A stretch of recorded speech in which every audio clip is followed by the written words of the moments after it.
नमस्कार. श्री स्वामी समर्थ सर्वांना. आजच्या व्हिडिओमध्ये तुम्हा सगळ्यांचं खूप खूप स्वागत आहे. स्वामी तुम्हा सगळ्यांना कायम सुखी ठेवो ही स्वामीचरणी प्रार्थना करते आणि आजच्या व्हिडिओला सुरुवात करते.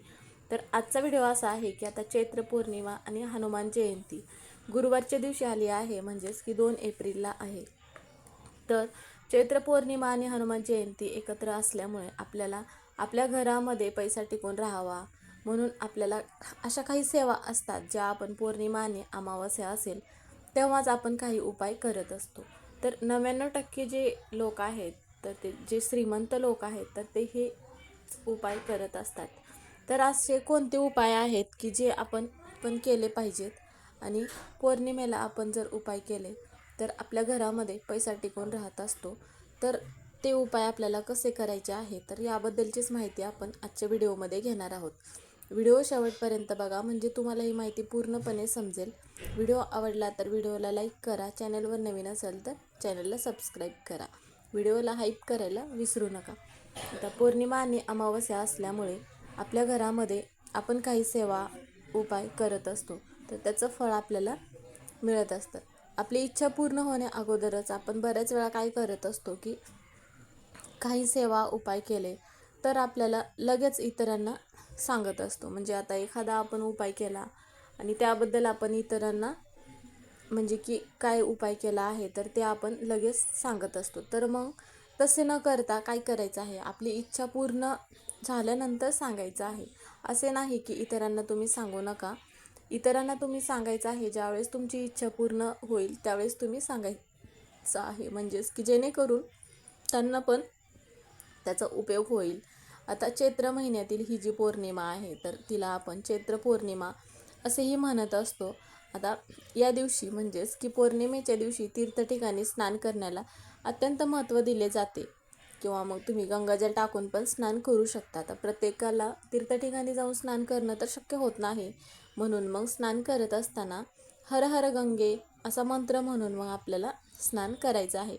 असे केल्यामुळे काय होतं की पितृदोष आहे तर तो दूर होतो आणि श्रीमंत जे लोक आहेत तर ते पौर्णिमेला हेच उपाय करत असतात. आणि संध्याकाळी आपल्याला काय करायचं आहे, पौर्णिमेच्या दिवशी गव्हाच्या पिठाचा दिवा बनवायचा आहे आणि एक प्लेट घ्यायचा आहे आणि त्यामध्ये मग आपल्याला काय करायचं आहे, दिवा लावायचा आहे.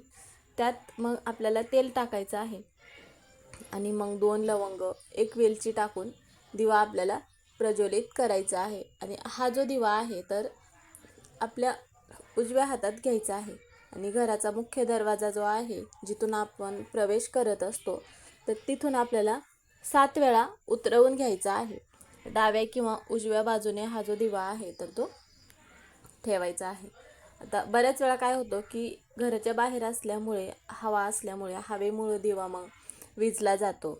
तर परत तुम्ही दिवा प्रज्वलित करायचा आहे आणि हा दिवा ज्यावेळेस तुम्ही बनवत असाल त्यावेळेस मग असा दिवा आपल्याला बनवायचा आहे की त्यामध्ये 2 ते 3 तास एवढा दिवा मग चालला पाहिजे आणि त्यामध्ये तेवढं तेल मग राहिलं पाहिजे. अशा पद्धतीचा जो दिवा आहे तर तो बनवायचा आहे. आता ज्यावेळेस आपण दिवा प्रज्वलित केला आणि दिवा जर विझला तर मनामध्ये कोणतेही वाईट विचार न आणता आपल्याला पुन्हा दिवा प्रज्वलित करायचा आहे आणि त्या दिव्यामध्ये एवढे आपल्याला तेल बसेल असं तेल आपल्याला टाकायचं आहे. तर दुसऱ्या दिवशी त्या दिव्यामध्ये आपण जे एक वेलची टाकली आहे आणि लवंग जे टाकले आहे तर ते आपल्याला काय करायचं आहे, निर्माल्यामध्ये टाकायचं आहे आणि जे आपण तांदूळ आणि दिवा जो आहे तर तो आपल्याला एखाद्या झाडाखाली टाकायचा आहे, म्हणजेच की जेणेकरून पक्षी खाऊन घेतील आणि माता लक्ष्मी आपल्यावरती प्रसन्न होते, घरातील दारिद्र्य दूर होते, लक्ष्मी टिकून राहते. तर हा जो उपाय आहे तर हा उपाय आपल्याला प्रत्येक पौर्णिमेला करायचा आहे. आता प्रत्येकाला प्रत्येक पौर्णिमेला करणं शक्य नाही झालं तरी हरकत नाही, पण चैत्र पौर्णिमेला तर आपल्याला हा उपाय आवर्जून करायचा आहे.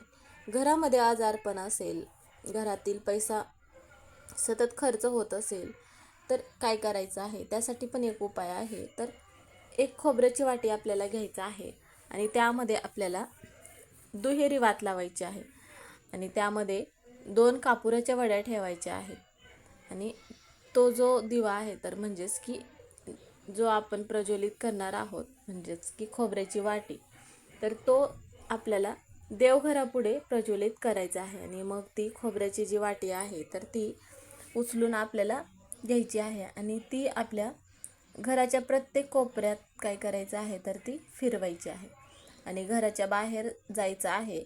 आणि ती वाटी जी आहे तर घराच्या दक्षिण दिशेला, म्हणजेच की घराच्या बाहेर गेल्यानंतर दक्षिण दिशा ज्या ठिकाणी येईल त्या दिशेकडे आपल्याला ही खोबऱ्याची वाटी बाहेर ठेवायचं आहे, म्हणजेच की घराच्या बाहेर ठेवायचं आहे. दिवा प्रज्वलित केलेला जर दिवा विझला तरीही आपल्याला काय करायचं आहे, पुन्हा दिवा प्रज्वलित करायचा आहे. आणि दुसऱ्या दिवशी ती जी खोबऱ्याची वाटी आहे तर ती खोबऱ्याची वाटी आपल्याला काय करायचं आहे, एखाद्या निर्मल्यामध्ये टाकायचं आहे किंवा मग तुम्ही एखाद्या झाडाखाली म्हणा किंवा एखाद्या ठिकाणी पुरून ठेवू शकता. पण एखाद्याच्या दारापुढे म्हणा किंवा एखाद्याचा त्यावरती पाय पडेल अशा ठिकाणी आपल्याला या ज्या वस्तू आहेत तर त्या चुकूनही टाकायच्या नाहीत. एवढी ही जी एक गोष्ट आहे तर या गोष्टीची आपल्याला काळजी घ्यायचं आहे. किंवा मग तुम्ही एखाद्या ठिकाणी जरी पुरून टाकलात तरी हरकत नाही, कारण की निर्माल्यामध्ये वगैरे टाकण्यापेक्षा पुरून टाकायचं आहे. आता आपल्या घराचे दोष म्हणा, नकारात्मकता दूर व्हावे असे प्रत्येकाला वाटत असते. आपल्या घराची प्रगती व्हावी, आपल्या घरामध्ये पैसा टिकून राहावा, म्हणून मग असे जे हे उपाय आहेत तर ते हे उपाय पौर्णिमेला अत्यंत महत्त्वाचे मानले जातात. कारण की पौर्णिमेला माता लक्ष्मी पृथ्वीवरती भ्रमण करत असते. मग 99% लोक जे आहेत म्हणजेच की जे श्रीमंत लोक आहेत तर ते लोक हेच उपाय करत असतात.